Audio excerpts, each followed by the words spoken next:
பண்டிகை காலம் வந்துட்டாலே இந்த வெளியூரில் இருந்து வேலை செய்கிறவங்க படிக்கிறவங்க ஊருக்கு போகிறது இருக்குல்ல, இந்த ஒட்டுமொத்த ப்ராசஸையும் இப்படி சொல்லலாம் நடுவர்களே. அந்த பசங்களுக்கெல்லாம் பண்டிகைன்றது 10:55க்கு அலாரத்தில் ஆரம்பித்து 10:15க்கு பஞ்சில் முடியுது.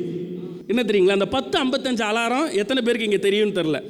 பண்டிகை நாளை முன்னாடியே நோட் பண்ணணும். நோட் பண்ணி அதுக்கு 3 மாதத்துக்கு முன்னாடி அதே நாளில் 10:55க்கு அலாரம் வச்சுருப்பான். அந்த அலாரம் அடித்தோன்னே வேக வேகமாக ஓடிப்பா ஐஆர்சிடிசிக்குள்ளே போனால் நம்மளை மாதிரியே 10,000 பேர் 10:55க்கு அலாரம் வச்சு அங்கே உள்ள வந்து அந்த சர்வர் தொங்கிக்கிட்டு இருக்கும். சுற்றி சுற்றி வந்திய அப்படின்னு சுற்றிக்கிட்டு இருக்கும். இப்போ இதில் டிக்கெட் புக் பண்ணணும்.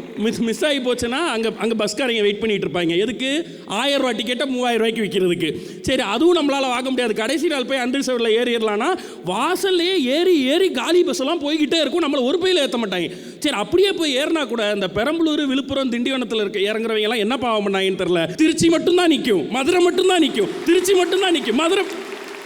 சரி, அப்போ விழுப்புரம், திண்டுக்கல், பெரம்பலூருக்குலாம் பஸ் இருக்குன்னு பார்த்தா அந்த பஸ்ஸெல்லாம் ஸ்பெஷல் பஸ்ஸாக திருச்சிக்கு, மதுரைக்கு தான் விட்டுருப்பாங்க. இப்போ நாங்கள் எங்கே போய் பஸ் ஏறுறது? இவ்வளோ கஷ்டப்பட்டு வந்து இறங்கினா பாதி பண்டிகை முடிஞ்சிருக்குங்க. சரி, ஓகே, வர்றப்போ தான் 6 மணி நேரம் வர வேண்டிய ஊருக்கு 11 மணி நேரம் வந்து இறங்கணும். போகிறப்போ 16 மணி நேரம் ஆகும். ஏன்னா டோல் பூத்தில் மட்டும் நிற்பாங்க 10,000 பேர். அது எல்லா நியூஸ்லையும் போட்டுட்டு இருப்பாங்க பெரிய பெருமையாக. வருஷம் நடக்கிறது தான் இது. அப்புறம் போய் நாங்கள் உள்ளே போய் அடித்து பிடிச்சி குளிச்சும் குளிக்காமையும் சாப்பிடாமையும் இந்த பண்டிகையெல்லாம் மறந்து போய் உள்ளே போய் பஞ்ச் வச்சா 10:15. தம்பி, ஆஃபீஸ்க்கு இன்றைக்கி நீங்கள் வந்ததே வேஸ்ட்டு தான், லாஸ் ஆஃப் பே தான், பட் வேலை செய்யுங்க அப்படின்ட்டுருவாங்க.